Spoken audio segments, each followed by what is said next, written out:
that had points where it was uncomfortable. There were certain moments of fear.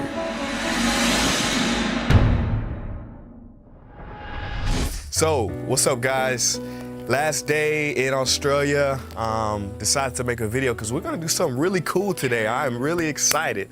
So I almost don't wanna tell you what we're gonna do, but I'm gonna give you a clue. So today we're going to kind of visit the old and the new. It's gonna be exciting and certainly a memorable day. We're here in Australia, it's a beautiful day. Let's get going, man. Let's have some fun. Follow me. All right, so this is the first stop. This is Network Video. This is the last DVD place in Byron Bay. So I'm excited to go in. I love movies, and this is like a antiquity, right? It's like everybody's on Netflix and everybody's on Hulu and Amazon Prime, and sometimes it's good to just, you know, get the DVD and, you know, smell it and just open it up and then just watch it, you know. So I love doing this. So we're gonna check out Network Video.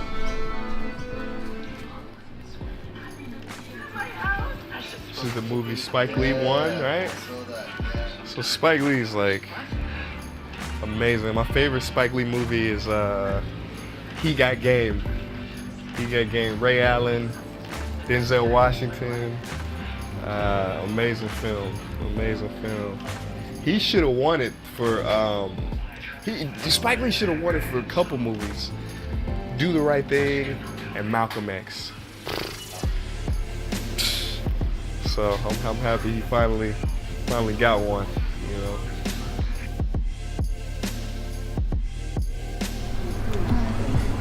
You've seen so many movies, look at them. Love it, love it, love it, love it. Movies, man, look at all, like, all of these are stories.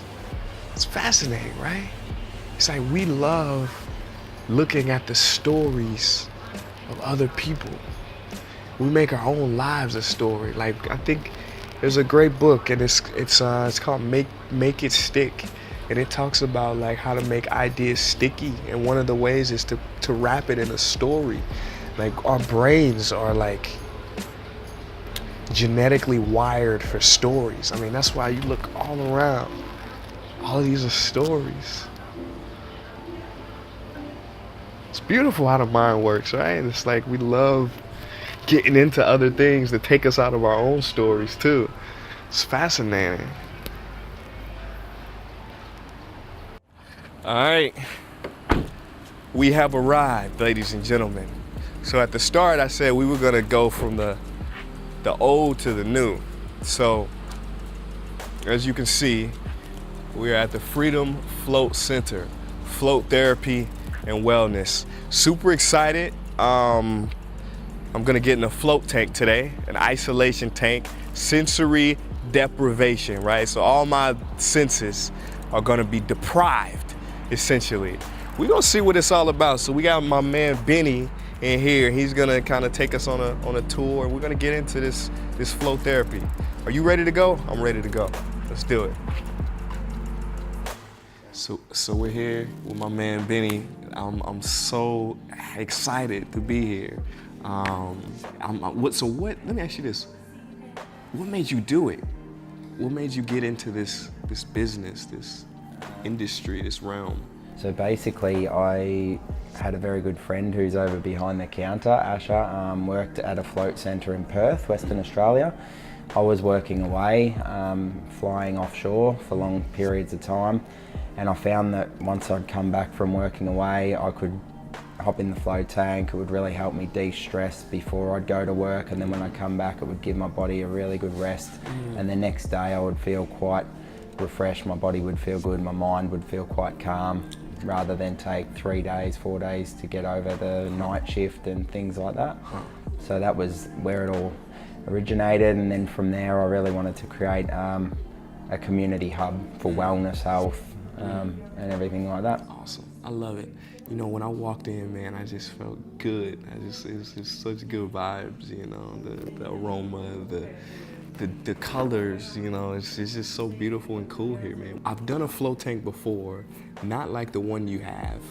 And my understanding of float tanks is it was created by this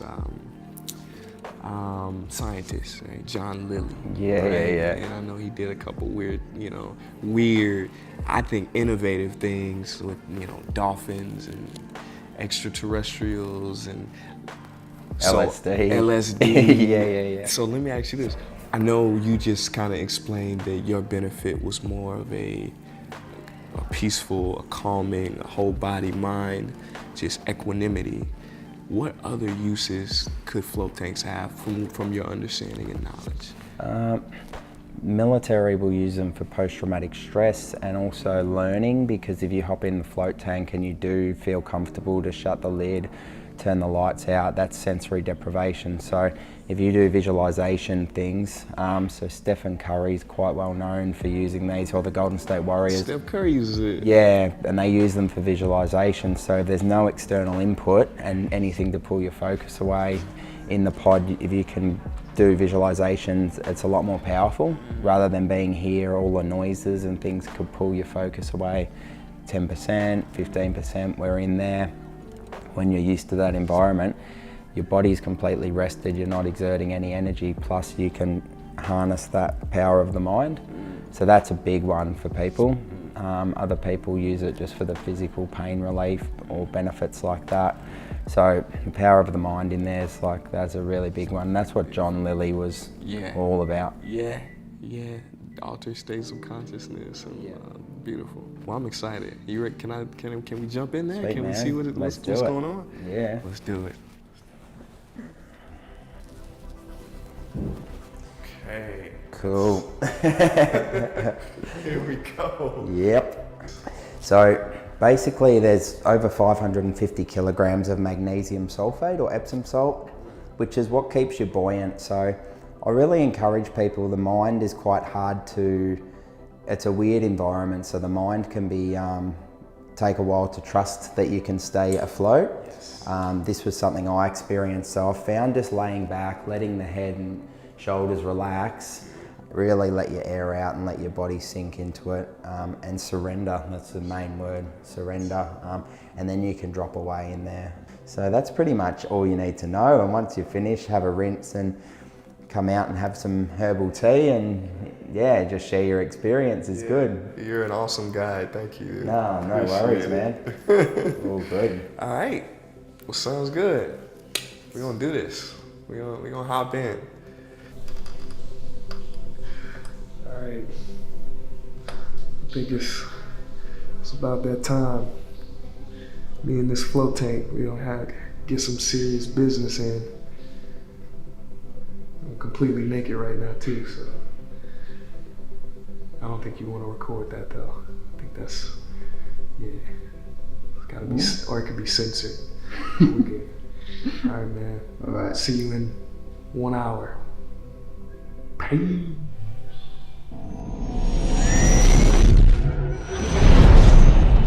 Dolphins, extraterrestrials.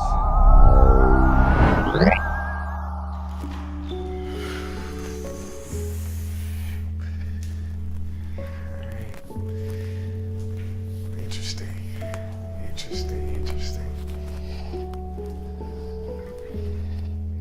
Yeah, so, what was my experience?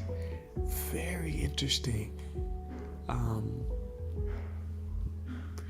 It's kind of like being in the amniotic fluid in your mother's womb. That's how I don't know, this thought kept coming to me, and I wonder if they match the temperature to that in the womb as well.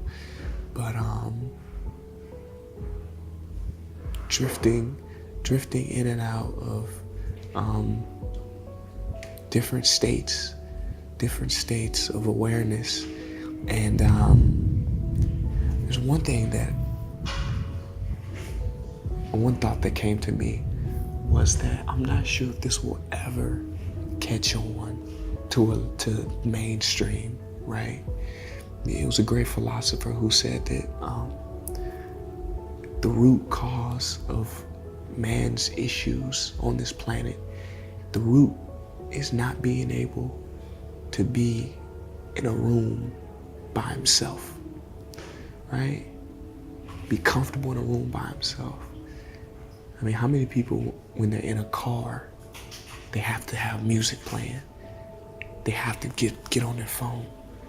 They get uncomfortable, and that had points where it was uncomfortable. There were certain moments of fear that came up inside of me as well, and it made me realize, you know, because we have this whole idea of being in control, and for there you have to surrender, right? In the float tank you have to surrender, and there were certain points where I would, like I said, I would drift off in other states of awareness, like sleep for a minute, and then wake up. I'm like, well, okay, where am I? And then I just have to come back quickly to surrender. You know, Einstein said there's only one important question: is the universe friendly?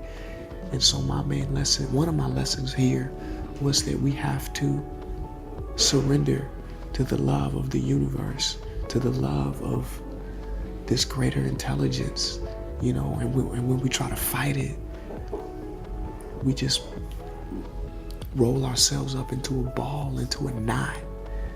If we can just train our nervous systems to be calm, you know, for the you know, Bruce Lipton, epigenetics, biology of belief, he talks about the subconscious being in control 95% of the time. And so if we can train our subconscious to relax more and more, then we can truly be our true selves, our full expressions. So that was another insight that I had in there. Yeah, overall it was beautiful, and a lot of insights came, so I'm very, very thankful.